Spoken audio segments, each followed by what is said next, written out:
Chapter 10, The Seven Modes of Transportation. Yes, as I said before, there are seven modes of transportation that are used by the ancients. The most basic is simply walking. The second is using human powered vehicles such as boats. Every country has a system of water canals that run through the towns and larger waterways or rivers that connect different towns. Rowing boats and sailing boats can be seen coursing their way on all the waterways. The third type is animal powered vehicles such as horse chariots and so on. There are also very large birds that they fly on. These powerful birds have a wingspan of over 20 feet and can carry two adults or four children a distance of 40 miles without rest at speeds of over 30 miles per hour. These three modes are the most common means of regular transportation among young people, those younger than 1,000 years old who have not yet been initiated into some of the major rituals.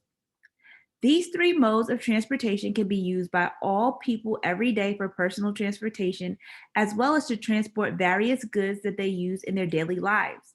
They do not require any particular level of initiation before they can be used. The next four modes are used only by people who have reached a certain level of initiation. The fourth type involves all vehicles that use either electromagnetic or light technology or a combination of the two. Included among these are the types of vehicles that are earthbound, that look like cars and float a few feet above the ground and can also go underwater. This category also includes all constructed flying vehicles that are used to fly in the Earth's atmosphere, as well as spacecraft that can travel to distant planets. Before any person can use these types of vehicles, they have to be initiated into all the technology. With them, driving a car is not just a matter of practicing and then getting a license. The license must be earned through initiation into all the technology of the vehicle.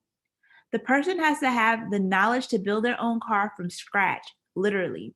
Working in groups, they need to know how to mine the iron ore, how to process it to turn into a certain type of steel, and how to build a car with it, including the propulsion system and everything else. They have factories that are already equipped for building all types of vehicles. To use the factory, the person has to be initiated into all its technology and be able to operate the factory equipment from A to Z, starting with the minded ore and ending up with a finished drivable vehicle. Then and only then does he or she get a license to drive. The same is true for space vehicles, except that in this case, they work in groups of 144 or more, depending on the size of the spacecraft. But each person in the group has to be totally familiar with every aspect of building the spaceship before he or she is given the right to operate it. The fifth type of transportation system is a personal magnetic transportation device that is used only by higher initiates. That I found to be the most amazing of all their transportation devices. It is also used for purposes other than pure transportation. This device is formed at will in just a few seconds by an initiate using the energy that comes out of his or her solar plexus. They are able to harness the Earth's magnetic field and form a magnetic sphere of any size using their solar plexus. The most common size is seen is about 14 feet tall and can look like a perfect sphere or an egg shape of any color. It completely surrounds them and they can make the magnetic field envelop every cell of their body. When they do this, it causes the body and everything enveloped by this field to become weightless and become part of the field inside. In other words, it neutralizes the magnetic field of every cell in the body until there is no longer any attraction between the body and the magnetic field of the Earth. This neutralizes the Earth's magnetic pull on the body as well as the weight of the atmosphere above the body. These two downward forces are what modern people call gravity.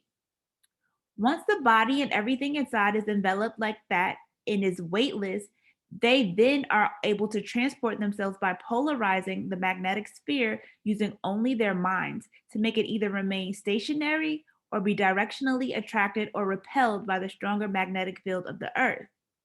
Using this attraction and repulsion, they're able to move the sphere in any direction within Earth's magnetic field at incredibly high speeds.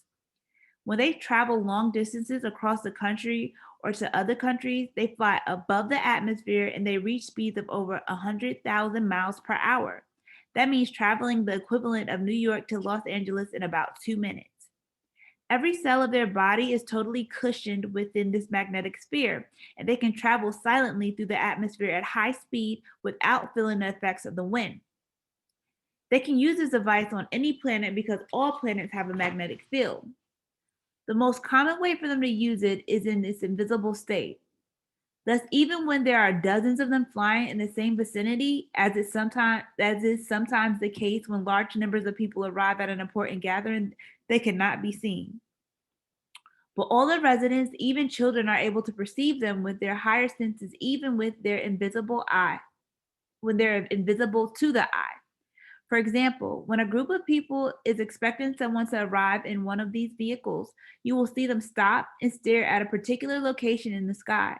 Then, very soon, you will see the sphere materialize as if it's out of nowhere, then slow down and descend to the ground.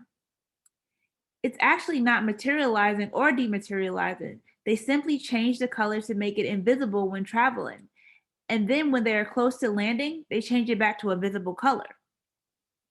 There are other things they can do also with this magnetic sphere. When they make it invisible, you can see through it as if there is nothing there and not see anything inside it. When a person walks out of it in its invisible state, it looks like they just materialized out of a glass pane. Another thing they can do, which is even more amazing, is they can make it go through objects even with people in it. You can actually walk right through it and through the people in it. All you will feel as you walk through is a slight tingle, like static electricity, which stops when you stop moving. In order to take you along, they make the field surround all the cells of your body and you feel the weightlessness. When they make it invisible and you enter it, you cannot see anything or anyone inside, even your own body. If it were not for the comfortable cushion weightless feeling, you could not tell you were in the craft.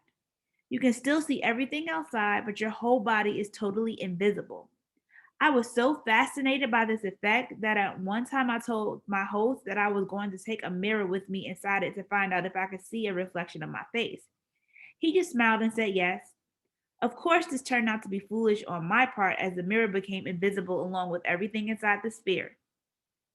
Using this vehicle, they are able to penetrate into solid mountains, into the very bottom of the ocean, and even deep down into the earth without having to dig a tunnel. They can enter into the heart of a volcano with it and not feel the slightest rise in temperature. It is by far the most common mode of transportation in and around the earth amongst those who are initiated into it. They also make smaller ones they can send remotely anywhere. They use them to see into remote places on Earth, under the earth, as well as underwater. All these spheres have the ability to magnify anything they come close to, right down to the molecular level.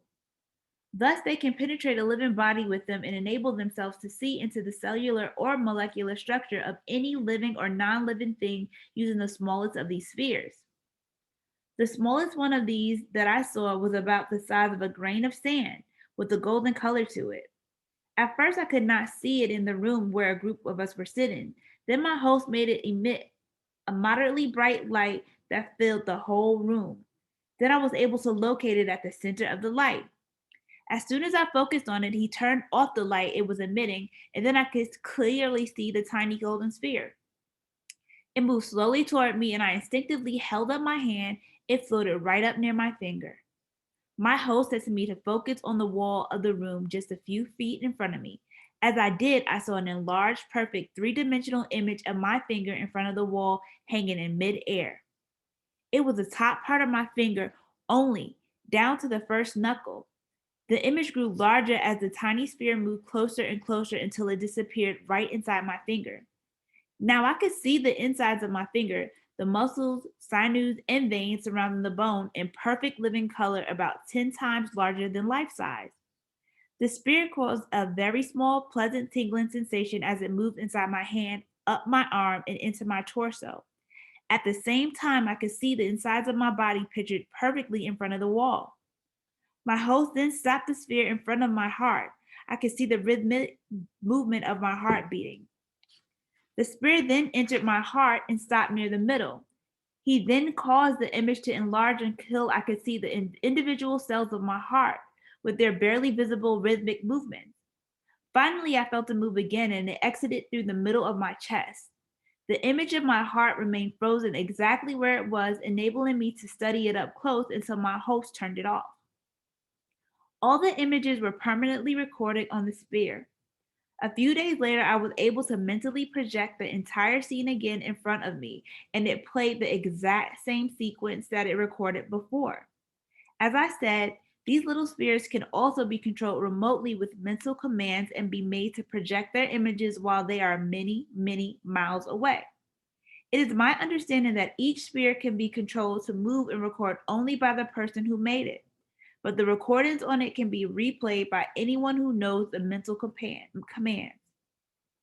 As to the volume of images it can record, there seems to be no limit.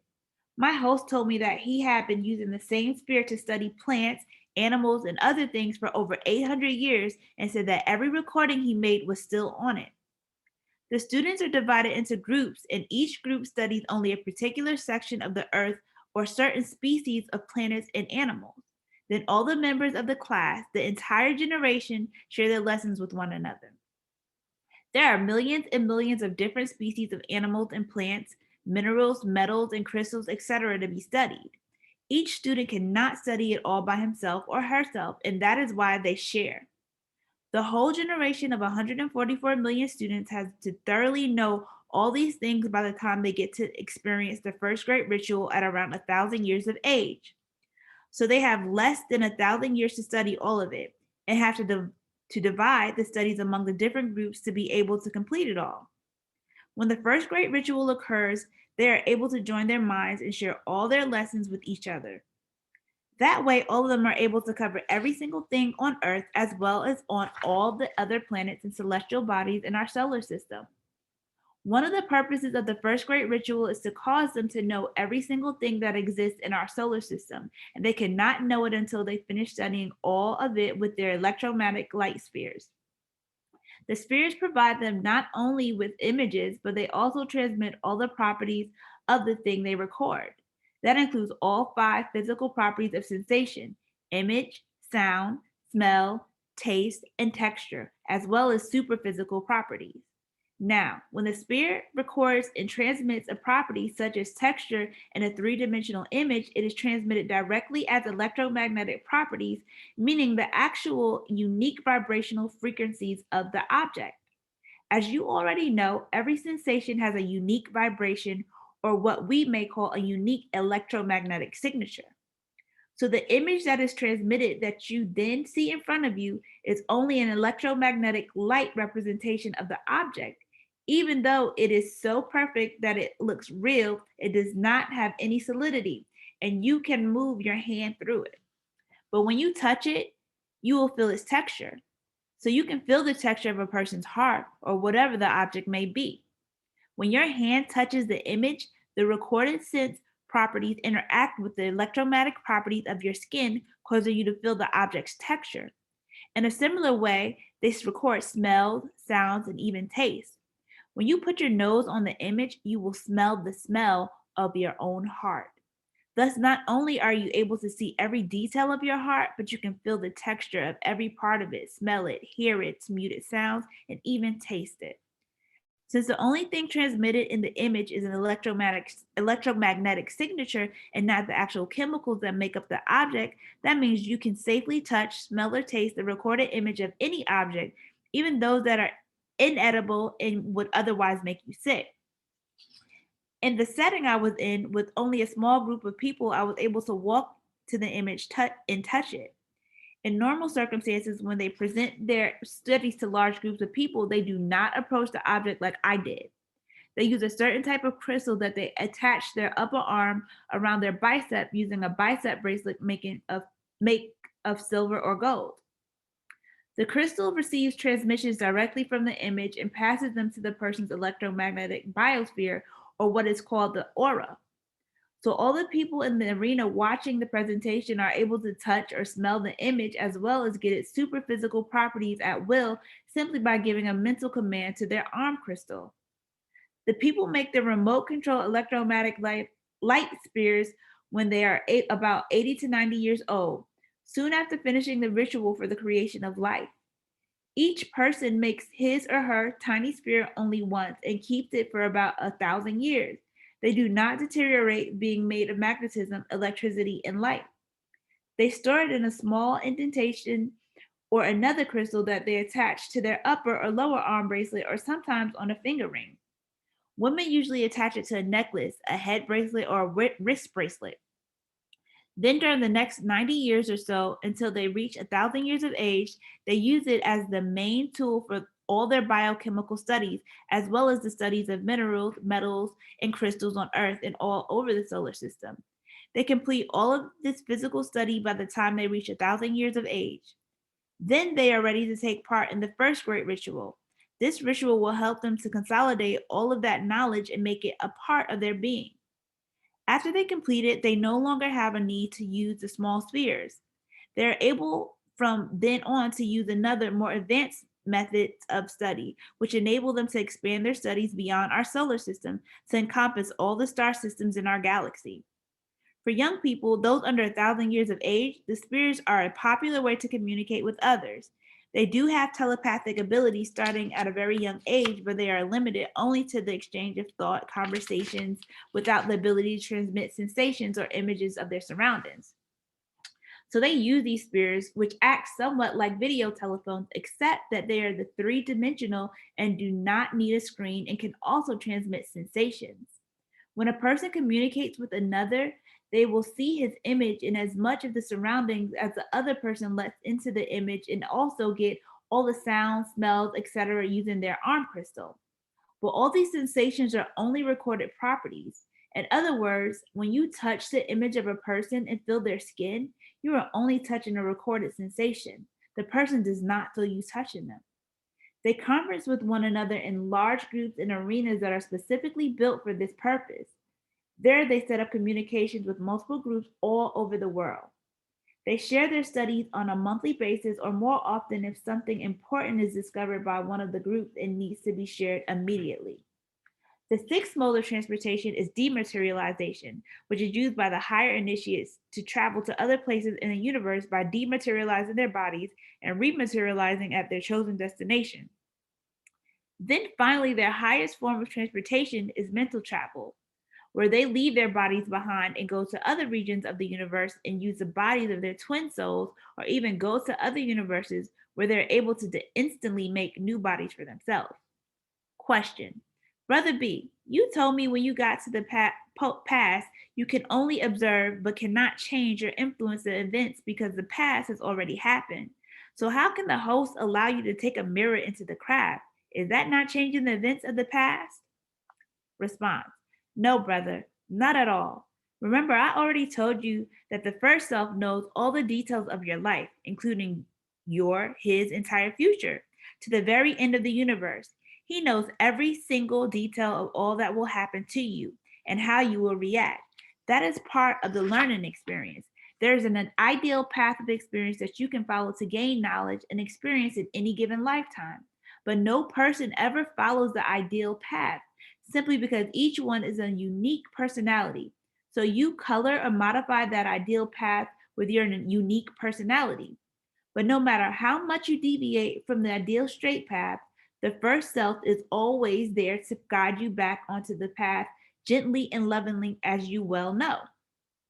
At the same time, the first self also knows, given your personality, just how much you will deviate from the straight and narrow, so to speak. He knows your personality, your soul, better than you know it yourself. Now, that means my first self knew that I would do such a foolish thing as to take a mirror with me. He knew this thousands of years ago before the personality that I am was even conceived. It is literally true that God knows the end from the beginning and every point in between. So, thousands of years ago, when my first self was incarnated as that host, one day he simply smiled and took a mirror into the magnetic vehicle to find out if he could see his face. The host at that time was most likely not totally aware of why he would do something that foolish, but felt a calling from his first self to do it, you see. And so he just smiled and did it. His friends probably knew this was something being orchestrated by his first self. They know from experience when someone does something out of the ordinary that the first self is inspiring the person to do it. So thousands of years later, meaning now, when the first self is incarnated as me and sent me to the past, I behaved exactly as my personality dictated I would, which was to take a mirror inside the craft. When the host heard this thought, he just smiled and his mind came to the answer, go ahead, directed to me thousands of years later. The communication was really between my mind and the mind of the first self and is not affected by the time or space, but the actions themselves are fixed in the past and do not change. Mind communication goes on all the time between the person and her first self. Some of it is you asking questions and the first self answering. And some of it is your future selves that you will be hosting thousands, even millions of years after you have ascended, coming to the past and asking those questions and receiving answers from the same first self. Have you ever found yourself explaining things to yourself in your mind, things that you already know very well? When that happens, usually it's because you are being inspired by your first self to do so. Long after you have ascended, your spiritual descendant will possibly come through the tarot into your mind and be hosted by you. He will ask questions, and those things you are explaining to yourself today will be the answer he gets at that time. Can you now see how the entire event was orchestrated by one who knows the future in every detail? He caused the host to behave in a way that would allow me, using his body, to take a mirror into the vehicle, knowing this was exactly what I would wish to do thousands of years before I was even conceived. Is this clear? Response: yes, I think I get it. I'm going to sleep on it, but I think I get the gist of it. Also, you say my face. Do you mean the face of the host? Response: it's my face. I am one with the host. His thoughts are my thoughts. I know him as myself and myself as him. There is no separation whatsoever. When I tell him something, I am simply thinking a thought to myself, and when the answer comes, I know it comes from the first self who is responsible for uniting the two of us as one.